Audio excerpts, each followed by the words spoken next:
Hey there. It is Margarita Alcantara, activator for the new Code of Power. And I usually don't do my lives later on in the afternoon like I am today, but I have a very special guest who I'm going to be connecting you with. And so I'm just going to, hello there, Haley. Hi, April. Good to see everyone. And so I have a special guest that I'm going to be bringing on in just a moment and just letting her hop on here. And because actually this is the first time I'm doing like a joint live thing here. So here we go. She's here. Awesome. Okay, so I think there she is. Nicole. You? Okay, so I'm actually going to be bringing my client, Nicole. There you are. Hi. Hello. Awesome. Good to see you. You look You so too. Thanks so much for having me. Yeah, my pleasure. So I just thought it would be really awesome for people to get to know you and your work. And then also because, as I mentioned, you're one of my clients and you've just grown so much. And I just really want to, first of all, honor that. And, even just with your Voxers earlier this morning, just so much growth and all the stuff you're doing in the world. So I'm so curious, and I'm just going to get into it. Before we started our work together, what exactly, where were you at? What were your challenges that you were facing? Yeah, so a little bit of backstory. I'm a teacher. This is my fifth year of teaching. I teach ninth grade English in the Bronx. I've also taught in Chicago as well as London. And I found after the first couple of years of teaching that I felt really burnt out very quickly, which I think is a feeling that a lot of people in the profession can relate to. And trying to juggle these feelings of burnout left me with anxiety, and then that led to depression, and I was just in a really low place. And for teachers, if you're not feeling well, that's going to impact the entire classroom. And for me, having 120 students, I knew I had to do something. So it was with a lot of hard work and support from some really awesome people, I was able to pull myself out of that and find the things that balanced me. So getting really into yoga, meditation, healthy eating. And the further away that I got from burnout, the more that I noticed how burnt out my colleagues were and how it was impacting their students. And so I felt really inspired to help teachers get away from burnout. And I wanted to go full time with this, but it was kind of just a vague idea that I had at that point. And also wanting to bring tools and techniques to students that helped me manage my anxiety, because a lot of teenagers deal with anxiety. So it's like I had these really, what felt to me like really good ideas, but I think the best way to describe where I was at when I met you was stuck. Like I had this idea, I didn't really know what to do with it, because the notion of quitting my job and going full time with anything else, I wouldn't have a paycheck, no health insurance, like that just wasn't an option. So I just didn't really know what to do. So I was like, okay, I'm just gonna put that aside and continue to be a teacher. The longer that I spent in teaching, the less happy I became. And it was, my students like love them to death. They were the only thing that kept me going. But I started to develop anxiety again, and I just knew like I had to do something because where I was at was not the right place. So when I met you, I really learned how to, well, first of all, I got clear on like, what is it that I'm supposed to be doing? Which is to raise the vibration in the school systems through bringing holistic wellness into the classroom. And so that was like an awesome breakthrough. But then it was like, okay, how am I supposed to do that? So just being in that state of mind and you helping me along the way, like figure out the steps and what to do was really helpful. Yeah, and that was so powerful, and I love that you claimed that because I know it's been a journey for you to even just make that declaration of like I'm here to raise that consciousness in education, right? Like I mean, because that's um, it's so needed in the school system. And I mean, you have been a teacher in the Bronx, for quite some time. And it was so exciting when I then learned, like, oh my God, she quit her job. And that was kind of like an afterthought after you shared, oh yeah, and I enrolled my first coaching client and, all this other stuff. So, and this really has been a part of, our work together, is just really showing up in support of your vision. And that's really what it's about. And so that's really the emphasis in the Conscious Power Mentorship Program, which I'm loving that you just took and you just ran with it. So, and I know that you had like many goals, like in the beginning, and then they changed because of the pandemic. So for you, what did that look like, changing it up? Yeah, so my original plan was, okay, I'm going to wait till next school year. Like, I have so much time. And then the pandemic hit, and I realized, okay, time to pivot. So I shifted my focus from bringing wellness to students next school year to bringing wellness to teachers now.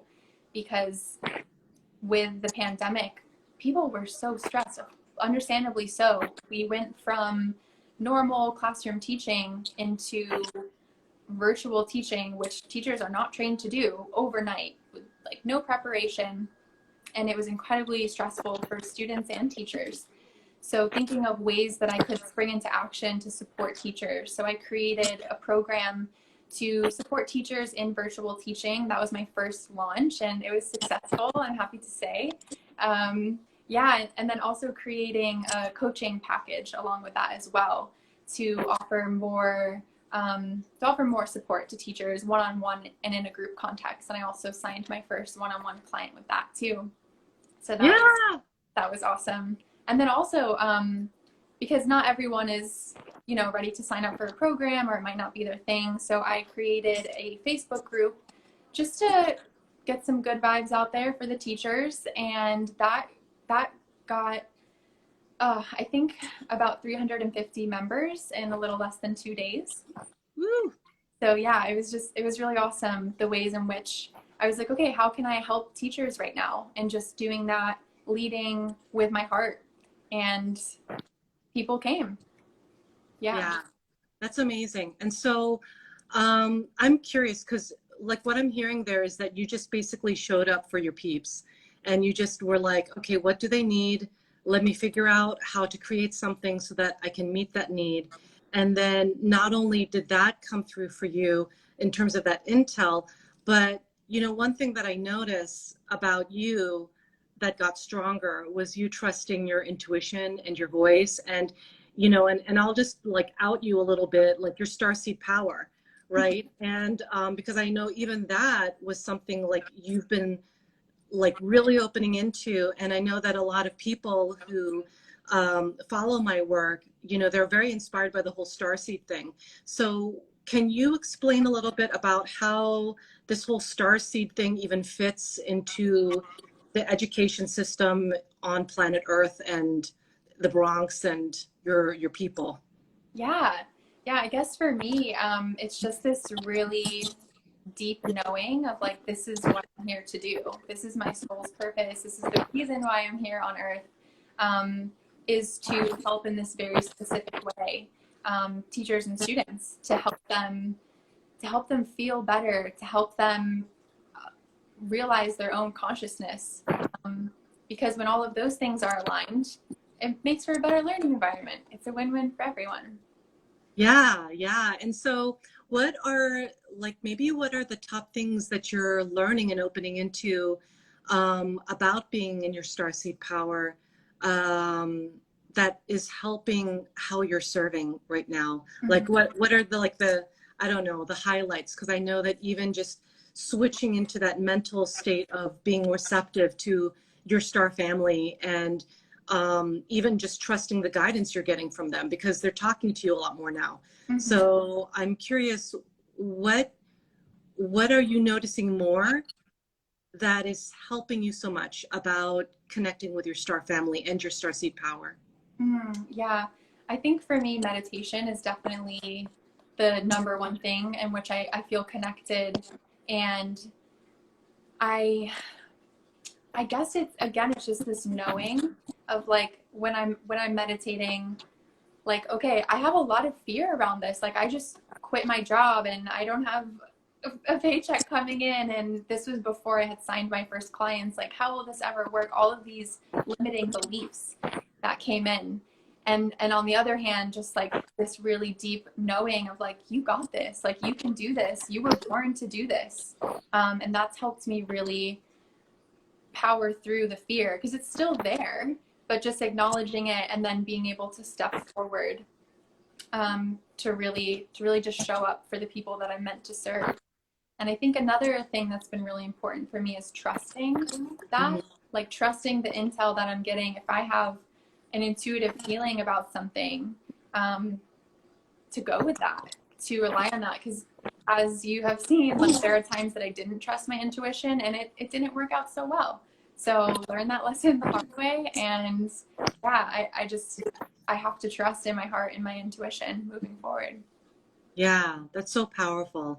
And I gotta say that, just seeing your trajectory like expand and just, because you really have grown so much. Like, I know we're coming soon to the end of, your cycle in this mentorship program, and you've created so much, you've grown so much, and knowing what you know now, what would you say if someone were to not trust their intuition or have any limiting beliefs like right now because of the pandemic, because especially with the racism issue being a thing too? And I mean, how has that affected you?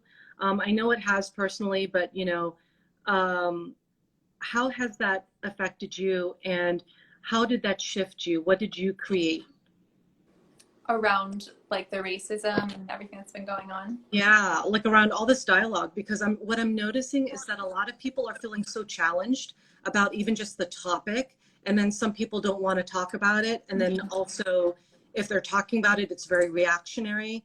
And but what I'm noticing about your reflection, from our Voxers and our communication is that you've been very mindful about it, and you've just gone deep. You've gone into like, all those areas that might be a little difficult. So what helped you and how did you make the shift? Because I know some things occurred as a result of all this stuff. Yeah. Yeah. I think the main thing that helped me was you teaching me about opportunities and areas for growth as opposed to challenges and like the way that I'm viewing something. So when this first came up, it did make me uncomfortable. And so the first step in that for me was realizing like, okay, this is an opportunity to go deeper into this because there's something going on here instead of shying away from it and feeling uncomfortable. And for me, growing up, so I'm half Mexican and half Mexican, half white. And growing up, race was always a touchy issue because on my dad's side, him being a Mexican man moving here in the early 90s, he experienced a lot of prejudice from people. And then on my mom's side, she's Irish, Native American, German, but white. And race just wasn't discussed. So I always kind of felt like I was in between these two worlds, never fully fitting into one or the other. And when I turned 21, I actually changed my last name to my stepdad's last name. He's white. His last name is Wolf. And I left behind my Mexican last name, Quintana. And at the time, it felt, if I was like, okay, yeah, I'm honoring my stepdad by doing this, and kept it really surface level. So now, going back 7 years later and looking back at that, I realized that there was a lot more to it than that, and it had been a reflection of really just the exhaustion I felt my entire life of having to explain my story to people who would ask, oh, are you Hispanic? And do you speak Spanish? And what about your family? And just having to give all this context because I did grow up in a white community. So it was like the other, like Mexican, right? Like anything but white was like the other. And I think I grew tired of that. And so I took the easy route, like chose like the white side, right? And just kind of claimed like the white identity, left the rest behind. And when all of this started, and a lot about race started coming up, I realized all of this and what I had done, and I made the decision to reclaim my last name and to hyphenate them, because I don't have to choose. I don't have to choose between these two worlds. I can be both, and just really taking my identity into my own hands. And my last name, Quintana Wolf, like that's so empowering to me that I was able to do that, which it wouldn't have even crossed my mind to go into it like that if I hadn't have had that frame from you. Because otherwise it would have just been like, ugh, uncomfortable thought. I'm just going to leave that there. But I really, yeah, really went head first with their support. Yeah, yeah, and I'm glad that could have been there for you, with you. And I just want to like make note of that it actually takes a certain amount of courage to do what you've done, which is to like examine yourself and like claim, because I heard you claiming privilege, claiming the white privilege and like how that's benefited you and also like having, it's this interesting thing, right? Because you're also aware as a starseed of all this programming that's occurred in humanity, but here you are, half white, half Mexican, moving through your own stuff and being brave about it. And then like showing up in school and showing up for your students and your colleagues. And so if there was anything that you could share about anyone who is firstly kind of struggling right now with like feeling either abundant or any limiting beliefs about themselves, around pieces around worthiness or being lovable or perfect enough or anything like that, especially right now, because we're still in the pandemic and we're both here in New York City because, as you know, like some people are pretending like COVID no longer exists, but it does. It does, and we're still in it. And so, people are reacting. So do you have any words of wisdom to share for people who are still kind of struggling with those limiting beliefs at a time when they're feeling a little triggered right now? Yeah. Well, the first thing would to just be to send love and compassion, because I've been there and I know that it's not easy. And I think the other thing would be to remember that this is programming, that this is, you create your reality. It doesn't have to be this way. And you do have a choice in this. And even if it's something as small as you're not feeling great today, so you're going to take a walk because that helps you feel a fraction better, you have a choice to do that and just to keep going, right? Like those little choices every day will add up to something a lot bigger and will add up to big change. Yeah, that's powerful. And I see Dondi has hopped on and is giving lots of like smiley faces with hearts in the eyes. So I'm appreciating that. And so, I've been really just exploring with Nicole for anyone. Yeah, Dondi's saying I'm on my way to my walk now. So that's awesome. That's Dana. Hi, Dana. Yeah, awesome. That's great. So, you've shared a lot of wisdom and, I've really appreciated you just even taking the time out to hop on and share your experience with me, with the Conscious Power Mentorship for Women. And if there's anything that you could share about anyone who is considering doing work, doing this deeper work in this kind of mentorship program with me, but they're still kind of on the fence, what would you have to share with them?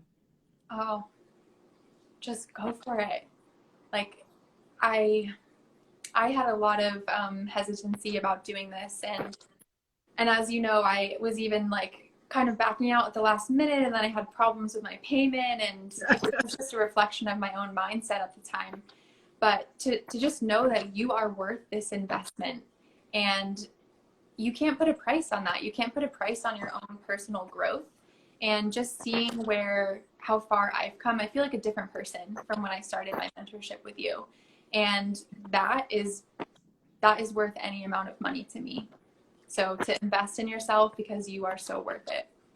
Yeah, thank you for sharing that. And that's the whole thing too, right? As light workers, we don't really take the time to be with ourselves, right? And shady shenanigans, yeah. So she's they're asking, tell me more.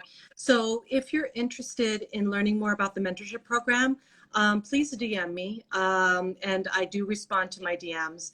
And just, let me know, like, I'd like to know more or whatever. I don't know why I'm typing, like it's a thumbing thing. Yeah, so like if you're curious to learn more about the mentorship program and get the results that, you're witnessing Nicole is receiving, like signing clients, making a difference, being in her Starseed Power, and just really showing up for the world, because that's really what you ended up doing, Nicole, is that you took a chance on yourself. Because this is like, if anyone wants to have a takeaway, this is the takeaway.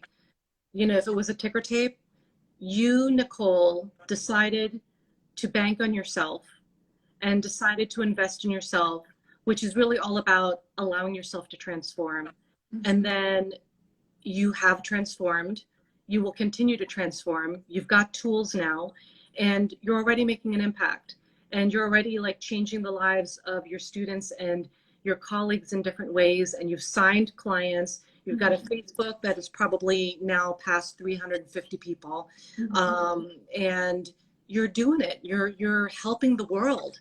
You're fulfilling your Starseed mission. And that's just, I have no words for that. Because if I can, right? Yeah. It's just blowing my mind. Yeah. So just want to like honor that you've done that, and just show Nicole as an example of what happens when you allow yourself to believe in yourself, because that's really what it comes down to. It's not even about money or like that kind of stuff. It's about, do I think I can do it? Can I make this happen? Like, am I worthy enough to be so big? Because the work you're doing, upgrading the consciousness of, like, in the educational system, you're literally breaking the code of the education system, which is part of the old paradigm. And you're breaking that open. So that's huge. Yes. Yeah. It feels like a dream. It's amazing. Yeah. Yeah. So handing it to you, Nicole. Awesome work. And yeah, for anyone who's interested in learning more, please make sure to DM me, and I'd love to talk with you more about it. And in the meantime, Nicole, is there anything you want to share about any programs you're about to put out, or any, like, because she does like really awesome YouTube videos and Instagram videos. So, talk about Starseed getting visible. She's like on top of this. So is there anything you want to share so people can find you? Yes, I'd love to. So I'm actually, if you're a teacher, a teacher, I'm going to be launching a summer refresh program for teachers to get them ready and even excited for next school year, because right now we don't know what that's going to look like, virtual or not. So I'm also would love to hear from any teachers about that. And you can find me on my Instagram, wellness_with_Miss Wolf. And that's Miss MS. And you can find a link there to my website, and that will lead you to everything else as well. Awesome. And yeah, her videos are awesome. Like, she's, I don't know, she's got some students helping her edit and things like that. I don't know what's going on, but like, it's very catchy. And also very heartfelt, and like, honestly, that's the most important part. So that's where you can find her. I'm seeing Haley's giving you claps. So awesome work. And so that's where you can find Nicole, at that handle. And so thank you so much, Nicole, for taking on time and chatting and sharing your journey with others. And it's been powerful already, and there's more to come. So honoring you, Nicole. And if anyone has any questions about the mentorship program, DM me and let me know. Okay, everyone, have a wonderful rest of your day. Thank you so much. Thank you. Bye.